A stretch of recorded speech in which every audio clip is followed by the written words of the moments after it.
एक अधिकारी नेत्यांना त्यांच्या जिल्ह्यात 1 वर्षही सहन होत नाही आणि एक अधिकारी बीड सारख्या संवेदनशील जिल्ह्यात 15 वर्ष काढतो।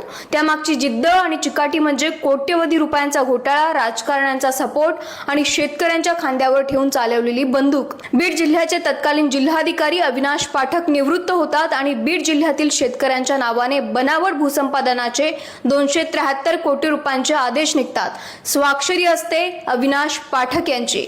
73 कोटी रुपये फेक अकाउंटवर जमा सुद्धा होतात। ज्या शेतकऱ्यांनी मोबदला वाढवून देण्याची मागणीच केली नाही त्यांच्या नावाने भूसंपादन घोटाळा होतो। घोटाळा उघडकीस आणला पाठक नंतर रुजू झालेले जिल्हाधिकारी विवेक जॉन्सन यांनी। अविनाश पाठक यांची बीड जिल्ह्यामध्ये 15 वर्षे कारकीर्द राहिली। त्यांनी तहसीलदार पदापासून जिल्हाधिकारी पदापर्यंत सर्वच पदे भूषवली। सामान्य शेतकरी कर्जत, दुष्काळ, आत्महत्येशी झुंज देत राहतो आणि काही लोक सिस्टम मध्ये बसून फक्त एका सहीने कोट्यवधी रुपये गिळतात। धक्कादायक बाब म्हणजे अशा घोटाळ्यांमध्ये फक्त एक अधिकारी नसून त्याच्या सोबत असते संपूर्ण सिस्टम आणि राजकीय वरदहस्त।